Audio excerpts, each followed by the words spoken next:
Hello student, welcome back to the KD classes. आज के इस वीडियो लेक्चर में हम देखने वाले हैं class 11 physics chapter number 4 dimensional analysis. Part number 1 है डायमेंशनल एनालिसिस, बीमीय विश्लेषण। हम देखेंगे डायमेंशन ऑफ फिजिकल क्वांटिटी, ये क्या होता है। उससे पहले चैप्टर नंबर 2 में हमने देखा मेजरमेंट में फिजिकल क्वांटिटी के बारे में। फिजिकल क्वांटिटी दो प्रकार की होती है, एक फंडामेंटल क्वांटिटी, एक डिराइव्ड क्वांटिटी। तो फंडामेंटल क्वांटिटी ये 7 होती हैं, 7।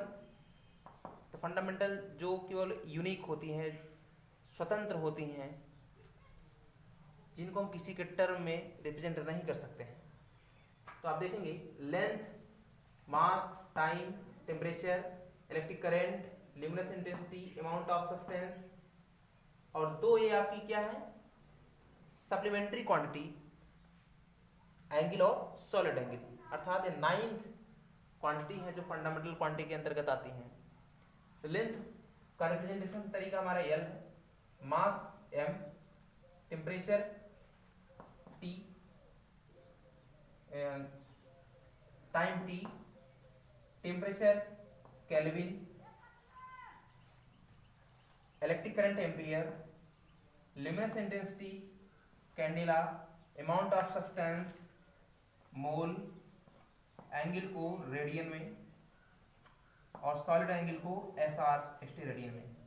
Length means metre, mass length को हम कन्वर्ट जो है मेजर करते हैं मीटर में, मास जो एम हमने दिखाया है, सिंबल लिखाने का तरीका। तो मास को हम रिप्रेजेंट करते हैं एज ए यूनिट के रूप में, वो होता है किग्रा। टाइम का रिप्रेजेंटेशन टी है, लेकिन इसका जो यूनिट होता है वह क्या होता है, सेकंड होता है। टेम्परेचर का यूनिट केल्विन होता है, इलेक्ट्रिक करंट का यूनिट एम्पियर, ल्यूमिनस इंटेंसिटी का कैंडेला, अमाउंट ऑफ सब्सटेंस का मोल, एंगल का यूनिट रेडियन और सॉलिड एंगल का SR अर्थात स्टेरेडियन। ये तो फंडामेंटल क्वांटिटी की बात हुई। डिराइव्ड क्वांटिटी क्या होती है कि फंडामेंटल क्वांटिटी की वजह से, फंडामेंटल क्वांटिटी की सहायता से इनका निर्माण होता है। डिराइव्ड क्वांटिटी जैसे 2 या 2 से अधिक फंडामेंटल क्वांटिटी उसमें अगर मिल जाए तो क्या हो जाता है, डिराइव्ड क्वांटिटी बन जाती है। तो जैसे आपका एरिया बात करें, एरिया,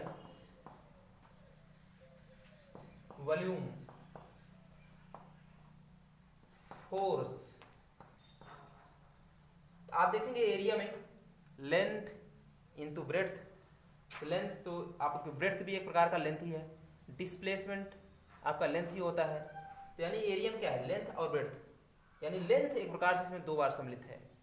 तो ये क्या है, derived quantity. Volume length into breadth into height, तो ये भी क्या है, इसमें फंडामेंटल क्वांटिटीज कई बार शामिल है, 3 बार शामिल है। तो वॉल्यूम भी आपका क्या है, डिराइव्ड क्वांटिटी है। और फोर्स भी क्या है, ये भी एक डिराइव्ड क्वांटिटी है। तो इसमें भी कई अभी हम जिक्र करेंगे। फोर्स होता है m इंटू ए, मास इंटू एक्सेलरेशन। तो ये क्या है आपका मास, आपका फंडामेंटल क्वांटिटी। एक्सेलरेशन ये डिराइव्ड क्वांटिटी है क्योंकि ये भी फंडामेंटल क्वांटिटी की सहायता से बना हुआ है। तो इस प्रकार से डिराइव्ड क्वांटिटी फंडामेंटल क्वांटिटी की सहायता से मिलकर बनी होती है। ये बात कहता हूँ। अब बात आती है डायमेंशन की। जैसे लेंथ, चाहे लेंथ हो, चाहे ब्रेड्थ हो, चाहे डिस्प्लेसमेंट हो, चाहे डिस्टेंस हो, इनको हम मेजर करते हैं एज ए लेंथ, मीटर से ही मेजर करते हैं। तो इसका यूनिक सिंबल अगर बात करें तो यल है, ठीक है, यल। मास को यम, यूनिट किग्रा होता है, लेकिन अगर डायमेंशनल अगर हम रिप्रेजेंटेशन करेंगे तो इसको यम से, टाइम को डायमेंशनली रिप्रेजेंट करेंगे तो टी से, टेम्परेचर को के से, इलेक्ट्रिक करंट को ए से, ल्यूमिनस इंटेंसिटी को CD से। ये सब आपके डायमेंशनल रिप्रेजेंटेशन है, जो कि हम किसी भी डिराइव्ड क्वांटिटी को अगर मेजर करेंगे, उसका डायमेंशनल में अगर फार्मूला दिखाना है तो इन्हीं के टर्म में, अर्थात फंडामेंटल क्वांटिटी के टर्म में ही इसको हम रिप्रेजेंट करेंगे। फंडामेंटल क्वांटिटी और उसके यूनिट्स के रूप में हम इसको रिप्रेजेंट करेंगे डिराइव्ड क्वांटिटी को। तो ये आपका क्या होता है, डायमेंशन। आप देखेंगे जैसे एक एग्जांपल अगर बात करें, जैसे एरिया, एरिया क्या है? Length into breadth. लेंथ को मेजर करेंगे मीटर से, ब्रेड्थ को मेजर करेंगे मीटर से, अर्थात सेम क्वांटिटी है, एक प्रकार का लेंथ ही है, ये भी एक प्रकार का लेंथ है, तो मीटर मीटर, यानी कहने का मतलब हमारा यूनिक सिंबल होगा क्या? यल इंटू यल, अर्थात हम कह सकते हैं यल का स्क्वायर। ऐसे स्क्वायर ब्रैकेट लिखेंगे तो उसे कहेंगे इसका डायमेंशन ऑफ फिजिकल क्वांटिटी, अर्थात एरिया का अगर हम डायमेंशन की बात करेंगे तो जो उसका पावर है वो डायमेंशन बताएगा, और जो ब्रैकेट लगा के रिप्रेजेंट करेंगे तो हो जाता है डायमेंशनल फार्मूला। यानी physical quantity is represent with its dimension and with bracket, square bracket, क्या हो जाएगा? डायमेंशनल फार्मूला हो जाता है उसका। इसको पावर उसका बताता है डायमेंशन, और अगर स्क्वायर ब्रैकेट के साथ लिख देंगे तो वो बताएगा डायमेंशनल फार्मूला। इस बात को आप जानते रहें। जैसे अगर बात करें वॉल्यूम की, length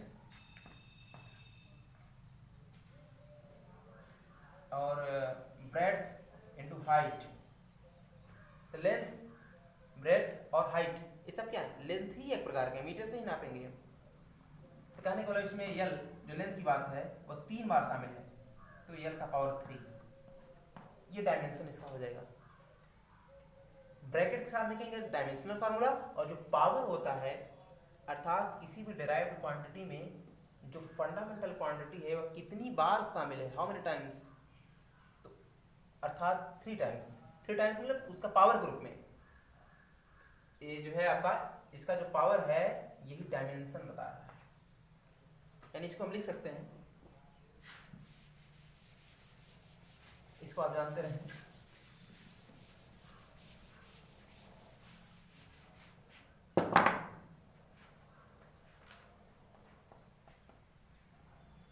Dimensions of a physical quantity, of a physical quantity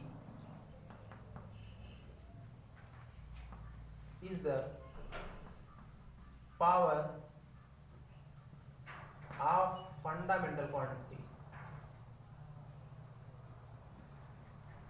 fundamental quantity,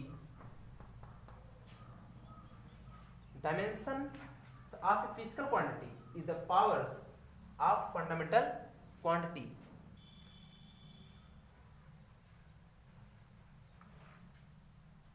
which is raised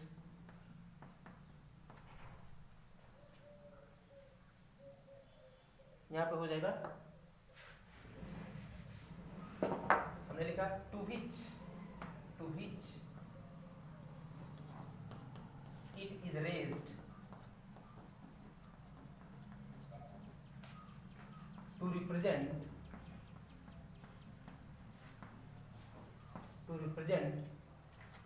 physical quantity, to represent a physical quantity.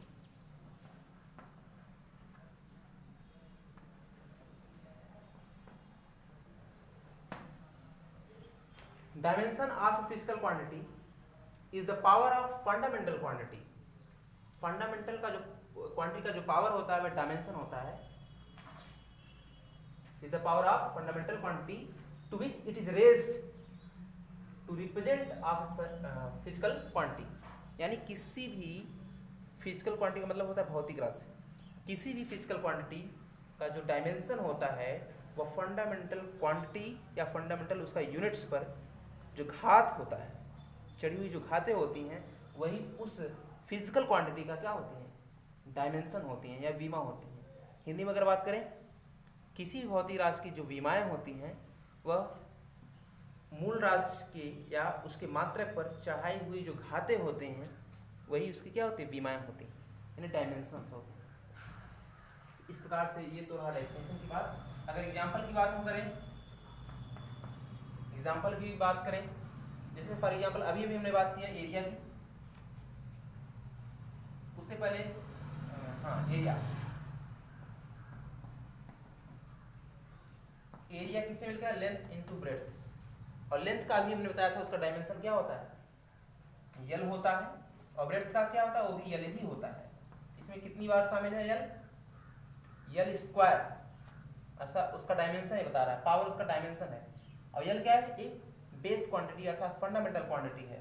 कहने का मतलब है एरिया में ये जो है आपका यल 2 बार, कितनी बार, 2 बार शामिल है, अर्थात पावर उसका बता रहा है डायमेंशन, और यल क्या है, बेस क्वांटिटी अर्थात फंडामेंटल क्वांटिटी।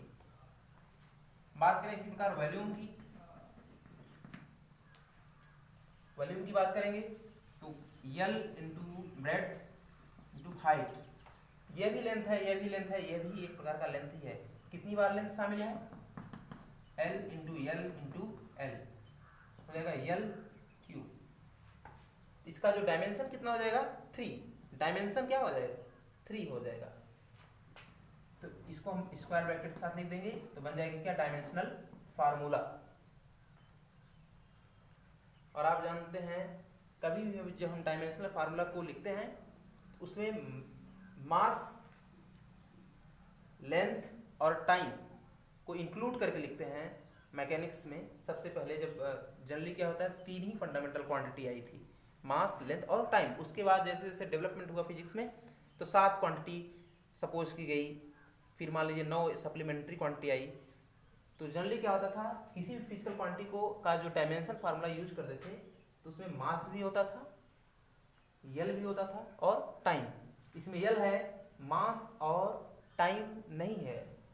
इसको हम ऐसे भी लिख सकते हैं, हमारा रिप्रेजेंट करने का तरीका, यम पावर 0, यम नहीं सम्मिलित है मतलब 0, यल सम्मिलित है यल स्क्वायर, और टी नहीं है तो टी का पावर 0। ये तरीका होता है हमारे लिखने का। उसी प्रकार इसको भी हम लिख सकते हैं, m power 0, l power 3, t power 0। तो आप चाहे ये लिखें चाहे बात एक ही है, ये थोड़ा करेक्ट मेथड है। अगर बात करें हम डिस्प्लेसमेंट की, डिस्प्लेसमेंट यानी लेंथ ही है, एरिया हुआ, वॉल्यूम हुआ, वेलोसिटी की बात करें, डायमेंशन। अगर वेलोसिटी की बात करें तो वेलोसिटी का फार्मूला पता होना चाहिए, क्या होता है, displacement upon time, displacement upon time. तो डिस्प्लेसमेंट मीन लेंथ, ये हो जाएगा लेंथ, टाइम, टाइम को रिप्रेजेंट करते हैं t से, तो इसको हमारा लिखने का तरीका हो जाएगा यल, t ऊपर जाएगा पावर -1। इसमें यल का क्या डायमेंशन कितना है, 1, t का डायमेंशन कितना है, -1। अर्थात वेलोसिटी का डायमेंशन अगर बात करें इसमें यल जो है 1 है, t क्या है इसमें -1 है। इसी प्रकार हम डायमेंशन निकालते हैं। अगर इसी को हम ब्रैकेट में लिख देंगे तो क्या हो जाएगा, डायमेंशनल फार्मूला। इसको हमारा लिखने का तरीका है, क्योंकि इसमें यम, अगर यम नहीं है तो यानी हो जाएगा यम पावर 0, एल टी पावर -1। ये तो वेलोसिटी की बात हुई। इसी प्रकार अगर हम एक्सीलरेशन की बात कर रहे हैं, एक्सीलरेशन की बात करें तो एक्सीलरेशन का फार्मूला जो होता है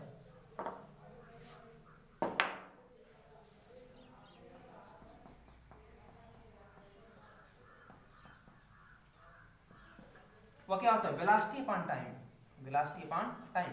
और वेलोसिटी का अभी हमने निकाला L T power -1 upon time, हो जाएगा एल टी पावर -2।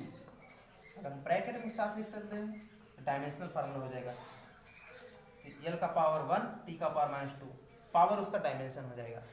और ये स्क्वायर ब्रैकेट के साथ लिख देना, डायमेंशनल फार्मूला हो जाएगा। ठीक है। फोर्स की बात करें, फोर्स का डायमेंशनल फार्मूला अगर हम फाइंड करना चाहते हैं तो फोर्स का फार्मूला क्या है, मास इनटू एक्सीलरेशन। और मास का क्या होता है, ध्यान दीजिए, जितनी फंडामेंटल क्वांटिटी उसका हमने डायमेंशन बताया था, डायमेंशन फार्मूला। तो मास का कैपिटल एम एज उसका डायमेंशन, जो डायमेंशनली रिप्रेजेंटेशन है यम, और एक्सीलरेशन अभी भी यहाँ पर हमने देखा है एल टी पावर -2। तो ये हो जाएगा ये फोर्स का। इसी प्रकार और हम देखते हैं, क्योंकि बहुत सारे ऐसे क्वांटिटी हैं तो वर्क क्या है? Force into displacement, force into displacement. तो फोर्स का अभी भी हमने निकाला -2 इंटू डिस्प्लेसमेंट का क्या है? डिस्प्लेसमेंट में लेंथ, ये हो जाएगा, यहां से करेंगे तो हो जाएगा mL²T⁻²। एनर्जी तो जो क्वांटिटी, ऐसी क्वांटिटी जिनका यूनिट सेम है तो उनका डायमेंशन फार्मूला भी क्या होता है? सेम ही होता है। तो वर्क का यूनिट जूल है तो एनर्जी का भी क्या जूल ही है, तो इसका जो डायमेंशनल फार्मूला होगा जो वर्क का है वही एनर्जी का भी होगा। इतना आप जानते रहें, जिस भी क्वांटिटी का यूनिट सेम है तो उनका डायमेंशनल फार्मूला भी सेम होता है। एनर्जी, चले पावर की बात करें या प्रेशर की बात करें। पहले pressure, force per unit area, force का आपको पता है mL⁻², एरिया भी पता होगा L²।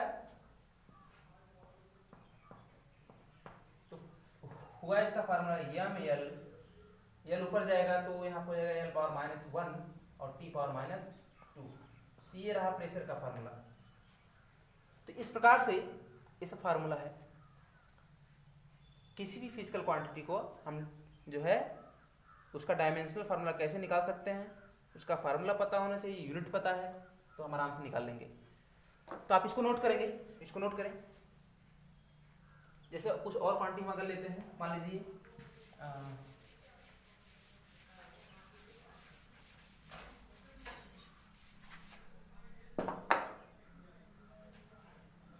पावर, पावर का क्या होता है? Work upon T time. तो वर्क अभी भी हमने निकाला mL²T⁻²। इसका डायमेंशनल फार्मूला टाइम का क्या होता है? टी। तो टाइम ऊपर जाएगा तो हो जाएगा इसका mL²T⁻3। ये तो पावर का हुआ। इस प्रकार से हम अलग अलग बहुत सारी डेराइव्ड क्वांटिटी हैं, उनका फंडामेंटल यूनिट, फंडामेंटल के टर्म में हम उसका डायमेंशनल फार्मूला निकाल सकते हैं। आज के लिए बस इतना ही। अगले लेक्चर में हम मिलेंगे कुछ इंपॉर्टेंट टर्म के साथ, इसको और आगे देखेंगे। तब तक के लिए धन्यवाद।